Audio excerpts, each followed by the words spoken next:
श्री गुरुदेव दत्त. श्री गुरुचरित्र अध्याय 23. श्री गुरूंकडून ब्रह्मा राक्षसाला मोक्ष प्रदान. श्री गणेशाय नमः. नामधारकाने सद्गुरूंचे चरण धरून वंदन केले आणि अत्यंत विनयाने विनंती केली. हे सर्व साक्षीभूत सद्गुरुनाथा, अमृत स्वरूप अद्भुत श्री गुरुचरित्र अजून ऐकावे ह्याचे कुतूहल मला झाले आहे. श्री गुरुचरित्राचा पुढील कथाभाग ऐकवण्याची कृपा करा. तेव्हा सिद्धमुनी म्हणाले, वत्सा, श्री गुरूंच्या आग्रहाने म्हातारी वांज म्हैस दूध देऊ लागल्याने विस्मयकारी घटना तो गरीब ब्राह्मण गावभर सांगत सुटला. दुसऱ्या दिवशी जेव्हा म्हैस भाड्याने घेण्यास माणसे आली तर त्या ब्राह्मणाने देण्यास सभ्यपणे नाकारले. त्याने सांगितले की हे म्हशीचे दूध द्यायला सुरू केल्याने तो माती नेण्याच्या बाबतीतही तिला सोडण्याच्या स्थितीतही नाही. त्या ब्राह्मणाचे सांगणे त्यांना पटेना. त्याने मग दुधाने भरलेल्या 2 चरव्या दाखविल्या. त्या चरव्या बघून ते आश्चर्यचकित झाले. प्रत्यक्ष बघूनही त्यांचा विश्वास बसेना.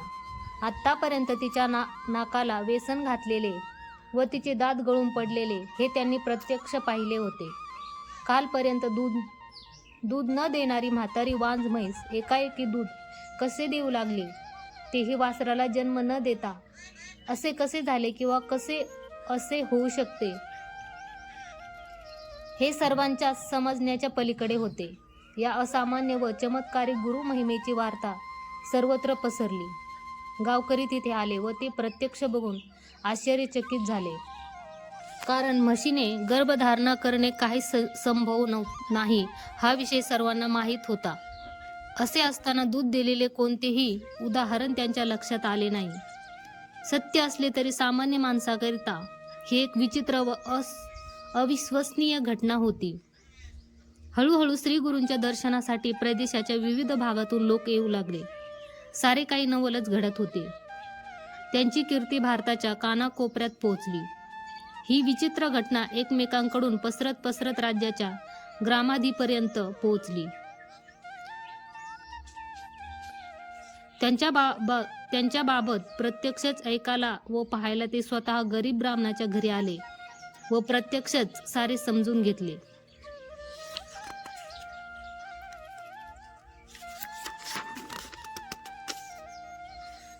संगम स्थानी वस्तीला असलेल्या त्रिमूर्ती अवतार स्वरूपी श्री गुरूंचीच ही महिमा आहे ह्यांची त्याला मनोमन खात्री पटली. आपणही श्री गुरूंचे दर्शन घ्यावे म्हणून आपले सैन्य, ग्रामस्थ व परिवारासोबत संगम स्थानी येऊन खूप भक्तिभावपूर्वक श्री गुरूंना साष्टांग दंडवत घालून श्री गुरूंचे मनपूर्वक अनेक प्रकारे स्तवन केले. तो भारावून म्हणाला, परम श्रेष्ठ सद्गुरू, आपण त्रिमूर्ती अवतारीच आहात. तुमची महिमा अगणित आहे. गुरुस्वरूप विश्वव्यापक आहे. आपण विश्वाचे सनातन पुरुष आहात. आपल्यापेक्षा श्रेष्ठ तिन्ही लोकी कोणीच नाही. आम्ही अल्पज्ञ मंदमती आहोत, त्यामुळे आम्ही तुमच्या महिमेचे वर्णन करायला समर्थ नाहीत. आम्ही मायामोहाच्या पाशात सापडलो आहे. त्यातून पार करून आमचा उद्धार करा. जगज्योती स्वरूपी आपण आमच्या हृदयापर्यंत ज्ञानज्योती प्रज्वलित करून आमचे रक्षण करा. विश्ववंद्य आपण संपूर्ण विश्वाला आधारभूत असणारे साक्षात सद्गुरू श्री दत्तगुरूंचेच अवतार आहात. आपल्या दर्शनाने माझा हा नरजन्म सफल झाला. हे तुमचे मनुष्यरूप निजरूप नव्हे. आपल्या चरणी आश्रय घेतल्याने सर्व इष्टार्थ सिद्ध होतात. आपणच सृष्टीकर्ता, पालक व संहारक आहात.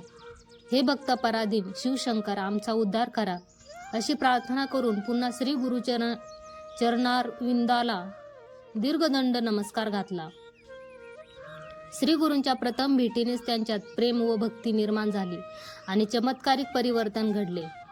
त्यांच्या अनन्य भक्तीने श्री गुरु सुप्रीत होऊन त्याला आश्वासन देत म्हणाले, हे ग्रामाधिपती, आम्ही सर्व संग त्यागून संन्यासी धर्म आचरण करणारे यती आहोत.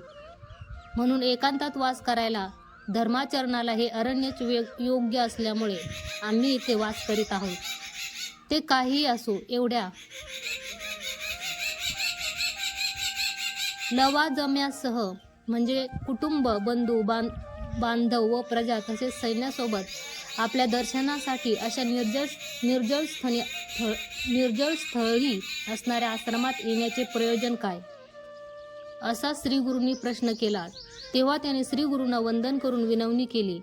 हे सर्वेश्वरा, आपले पावन चरण नित्य वंदनीय आहेत. भक्तांच्या उद्धारासाठीच आपला अवतार झाला आहे. आपण मानव जातीचे तारणहार आहात. आपल्या दर्शनाचे भाग्य निरंतर सर्व भक्तांना मिळावे, त्यामुळे आपण अशा निर्जन अरण्यात राहणे योग्य नाही. आपल्या कार्यातही त्यामुळे अडथळे येतील व भक्तांना देखील अनुकूल होणार नाही. आम्ही सर्व गाणगापूर रहिवासी आहोत, तेव्हा आपण आमच्या गावात पदार्पण करावे व सर्वांनाच मार्गदर्शन तथा अनुग्रहित करावे. तुम्ही उदार मनाने गाणगापुरात आगमन करून ते पावन करावे. आपल्या येथे योग्य वाटेल अशाच ठिकाणी एक मठ बांधून आपले सारे अनुष्ठान तेथे आचरण करीत आपण भक्तांचा उद्धार करा, अशी माझ्या मनाची सदिच्छा आहे. कृपया आपण ती मान्य करावी. मला निराश करू नका, असे सद्गुरू चरणावर मस्तक टेकून मनोभावे अभिवादन केले. त्या शासकाच्या नम्र प्रार्थनेने श्रीगुरूंना महदानंद झाला. आपला मोठेपणा, ऐश्वर्य, स्थिती, अहंकार या सर्व विषय अभिमान विसरून अत्यंत नम्रतेने व जनसामान्याच्या कल्याणाविषयी अनुकंपा करणाऱ्या उदार राजाला पाहून श्रीगुरू संतुष्ट झाले. राजाची मनोवांछित इच्छा सत्वर पूर्ण करण्याचे आश्वासन त्यांनी दिले व तसा संकल्पही केला. शिवाय लोककल्याणासाठी व अध्यात्म जागृतीसाठी गाणगापुरातच राहावे व काही काळ धर्मकार्य करावे, अशी वेळ आता आपोआपच प्राप्त झाली आहे, असेही त्यांना वाटले. म्हणून राजाला उद्देशून श्रीगुरू म्हणाले, हे उदार मनाच्या परोपकारी राजा, इतक्या विशाल मनोभावनेने तू लोककल्याणासाठी केलेली प्रार्थना आम्हाला मान्य आहे. आमची त्याला संमती आहे. तुझ्या मनात सर्वोच्च हेतू म्हणून मानव जातीचे कल्याण आहे. भक्तांचा उद्धार करण्याचा काळ सन्निहित झाला आहे. आम्ही प्रकट होण्यासाठी निरीक्षण केलेला काळ समीप आला. आमचे मनोगत तू जाणून घेऊन बोलला आहेस. तुझ्यात उत्तम शिष्याची लक्षणे आहेत. तुझे विचार अतिशीघ्र साध्य होऊ दे. तुझी अभिलाषा आम्ही पूर्ण करू. तुझा हा विचार शीघ्रच कार्याचरणात येऊ दे, अशी आज्ञा केली. ते ऐकून राजा अत्यानंदित झाला. गुरु आज्ञेचे पालन करणे माझा परमधर्म आहे,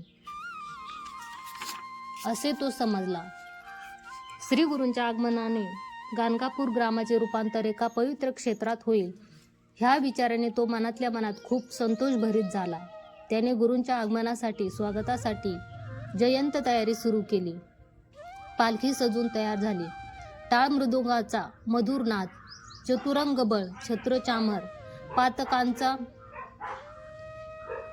पातकांचं प्रदर्शन, पूर्ण कुंभदीप, कुटुंबाचे सदस्य, बंधू, मित्र ह्या सर्वांसोबत मिळून गुरूंचे स्वागत करायला तो सिद्ध झाला.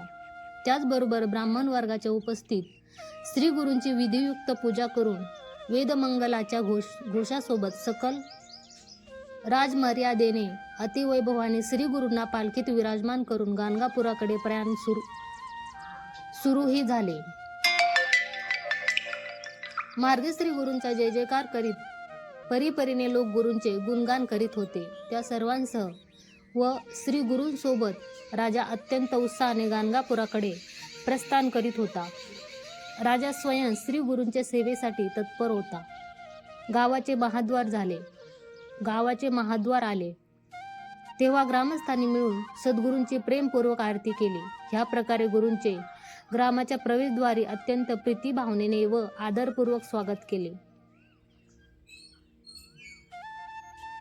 केले गेले. अशा प्रकारे समारंभपूर्वक श्री गुरूंचे गाणगापुरात अत्यंत प्रसन्न चित्ताने पश्चिमद्वारातून पदार्पण झाले. गाणगापुरातील पश्चिमद्वाराजवळ एक बृहत्त अश्वत्थ वृक्ष होता. त्याच्याजवळ एक विशाल असे पडके घर होते. त्या झाडावर अनेक वर्षे एक दुष्ट ब्रह्मराक्षस वास करीत होता. जवळपास फिरकणारे प्राणी, मानव, गायी, गुरे ह्यांनाच तो पकडून भक्षण करायचा. तेथील निवासी ह्या ब्रह्मराक्षसाच्या त्रासाने पीडित, भयभीत झाले होते. तो जिथे राहत होता तो अश्वत्थ वृक्ष व त्या भोवतालची सारी जागा निर्जीव व ओसाड होती. जी काही घरे होती ती अर्धवट पडलेल्या स्थितीत होती. त्यामुळे ते एक प्रकारचे भयग्रस्त करणारे वातावरण होते. आसपासचे सारे रहिवासी असहाय्य झाले होते. सगळ्यांना आपली घरे वस्ती सोडून आणि विनाकारण त्रासामुळे स्थलांतरित व्हावे लागले. श्री गुरूंची पालखी अश्वत्थ वृक्षाजवळ येताच तो ब्रह्मा राक्षस खाली आला व श्री गुरूंच्या प्रकाशमान चरण कमलावर मस्तक ठेवून भयभक्तीपूर्वक विनम्रतया प्रार्थना करू लागला. हे स्वामी, माझ्या पूर्वजन्मीच्या पाप कृत्यानुसार व क्रूर कर्मानुसार मी आज घोर ब्रह्मा राक्षस बनून अपार वेदना अनुभवित आहे. मी अनाथ आहे व आपण अनाथनाथ आहात. केवळ आपणच मला भयंकर अशा ब्रह्मराक्षसाच्या योनीतून पार करण्यास समर्थ आहात. अज्ञानवशात मी माझ्या पूर्वजन्मात अनेक पाप कर्माचे आचरण केले. आपले केवळ दर्शनाने ते सर्व पाप शमन झाले आहे. जन्मजन्मांतरीच्या दोषातून मी आज मुक्त झालो असे मला वाटते. आपण सकल चरांचरावर समान दृष्टी ठेवणारे आहात.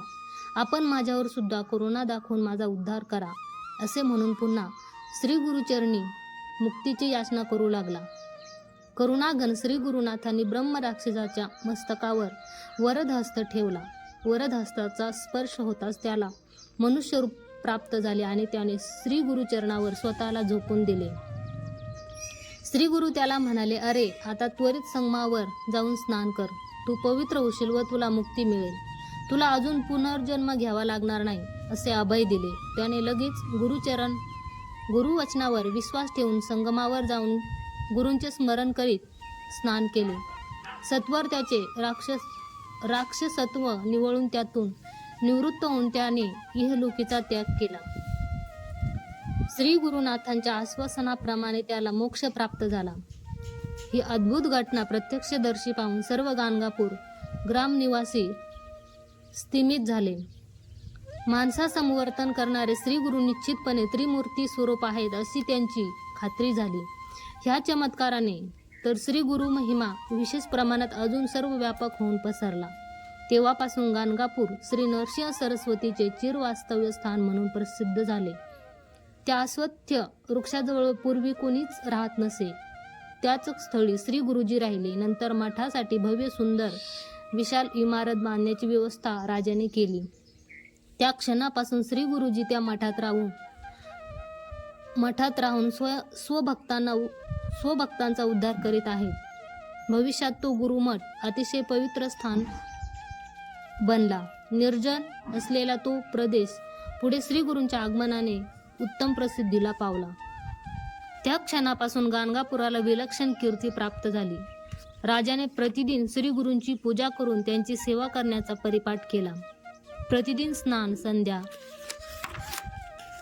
जपादी धार्मिक अनुष्ठानांसाठी संगमावर जाण्याची श्री गुरूंची प्रथा झाली.